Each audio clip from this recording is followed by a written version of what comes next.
Good morning class 7। आज हम व्याकरण पहले चैप्टर का व्याकरण पढ़ रहे हैं। क्वेश्चन नंबर 5 से शुरू करेंगे। तो इससे पहले मौखिक और लिखित हमने करा दिया था पिछली वीडियो में, इसका अपलोड भी कर देंगे। और अब देखिए, नीचे लिखे गए वाक्य पढ़िए और सही के सामने सही तथा गलत के सामने गलत का चिन्ह लगाइए। नीचे लिखे वाक्य पढ़िए और सही के सामने सही का चिन्ह तथा गलत के सामने गलत का चिन्ह लगाइए। नंबर क, पांचवें का पेज नंबर 11, क्वेश्चन नंबर 5 का क। व्याकरण के 5 अंग होते हैं। क्या होते हैं व्याकरण के 5 अंग? बताइए। ये कह रहे हैं कि व्याकरण के 5 अंग होते हैं। गलत है। व्याकरण के 5 अंग नहीं होते। व्याकरण के 5 अंग नहीं होते। व्याकरण के 3 अंग ही होते हैं, वर्ण विचार, शब्द विचार, वाक्य विचार। तो ये गलत है। व्याकरण के 5 अंग होते हैं, गलत। क का गलत। ख, एक ही भाषा का व्याकरण तरह तरह की भाषाएं सिखाता है। एक ही भाषा का व्याकरण तरह तरह की भाषाएं सिखाता है। ये भी गलत है। एक भाषा का व्याकरण एक ही भाषा सिखाता है। नेक्स्ट है, व्याकरण भाषा के शुद्ध और स्थायी रूप को निश्चित करने के नियम बनाने वाला शास्त्र है।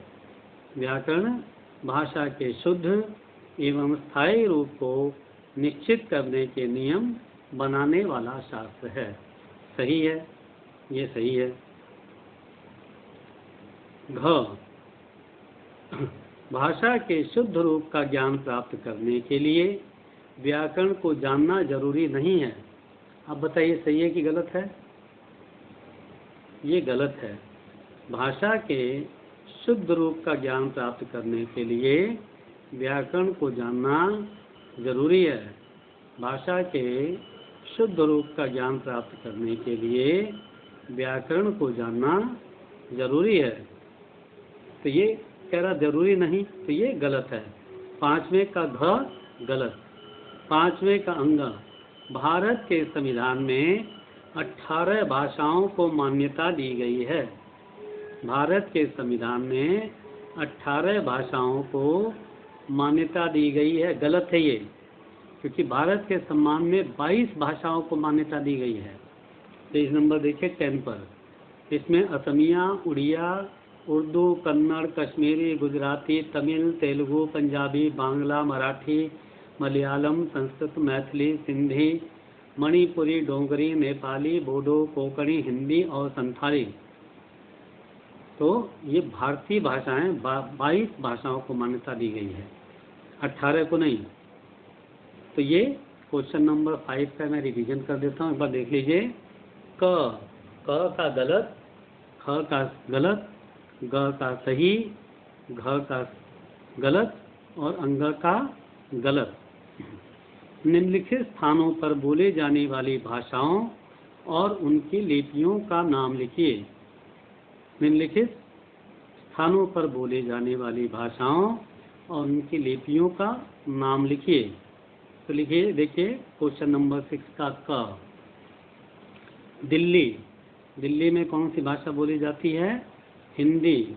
लिखिए हिंदी। और लिपि क्या है? देवनागरी। हिंदी और लिपि है देवनागरी। पाकिस्तान में बोली जाती उर्दू। उर्दू और इसकी लिपि है फारसी। पाकिस्तान में बोली जाती है उर्दू और इसकी लिपि क्या है? फारसी। पंजाब में बोली जाती है पंजाबी और इसकी लिपि क्या है? गुरमुखी। पंजाब में बोली जाती है पंजाबी और इसकी लिपि है गुरमुखी। अमेरिका में क्या बोली जाती है? अमेरिका में जो भाषा बोली जाती है अंग्रेजी और उसकी लिपि क्या है? रोमन। अमेरिका में जो भाषा बोली जाती है वो है अंग्रेजी और इसकी लिपि है रोमन। अरब में कौन सी भाषा बोली जाती है, अरब में बोली जाती है अरबी, और इसकी भाषा है फारसी। अरब में बोली जाती है अरबी और इसकी भाषा है फारसी। ठीक है। अब बहुविकल्पी प्रश्न, बहुविकल्पी प्रश्नों को देखिए। 4 विकल्प में से इस खाली स्थान में एक विकल्प को चुन करके आपको लिखना है। तो पहला है हरियाणवी एक डैश है। तो क्या है? भाषा है, बोली है, लिपि है या व्याकरण है। तो इसका सही उत्तर है हरियाणवी एक बोली है। हरियाणवी एक बोली है। ठीक है। ख, शुद्ध भाषा का पूर्ण ज्ञान व्याकरण के बिना असंभव है। शुद्ध भाषा का पूर्ण ज्ञान ब्रैकेट में आएगा व्याकरण के बिना असंभव है। शुद्ध भाषा का पूर्ण ज्ञान व्याकरण के बिना असंभव है। ठीक है। इसमें देखिए 4 विकल्प थे। पहला व्याकरण, दूसरा बोली, तीसरा लिपि और चौथा भाषा।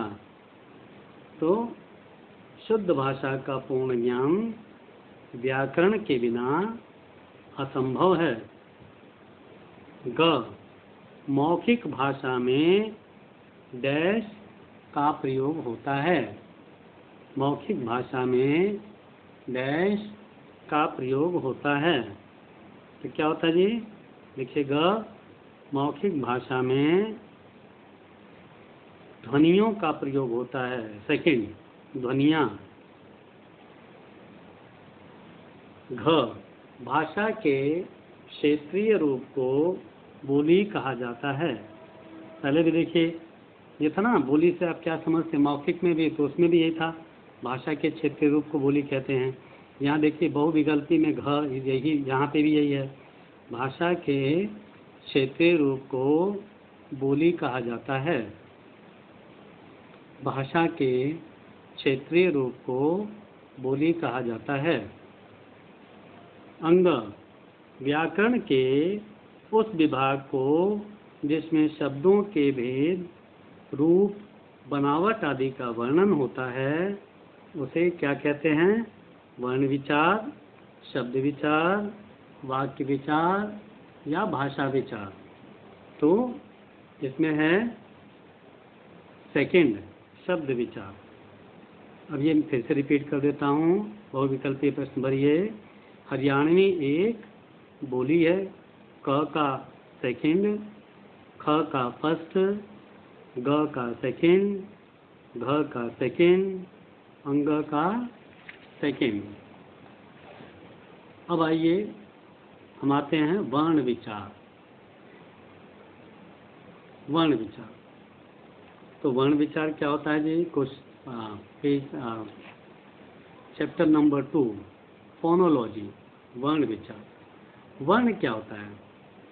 तो वर्ण मौखिक भाषा की मूल ध्वनियों को व्यक्त करने वाले चिन्हों को वर्ण कहते हैं। मौखिक भाषा की मूल ध्वनियों को व्यक्त करने वाले चिन्हों को वर्ण कहते हैं। रचना की दृष्टि से वर्ण भाषा की सबसे छोटी इकाई है।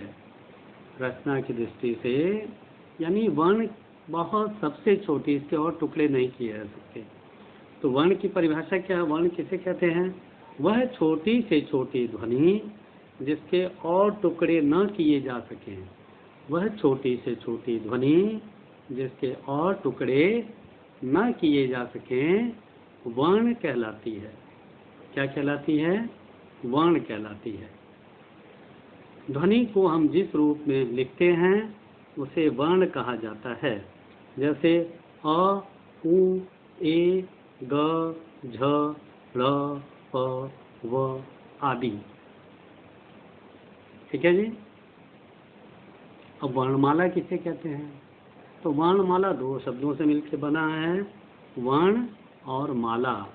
यानी वर्णों की माला। तो वर्णमाला होने के लिए दो शर्तें जरूरी है। एक तो वर्णों का समूह हो और दूसरा उसका क्रम निश्चित हो। यानी क के बाद ख ही आएगा, ख के बाद ग ही आएगा।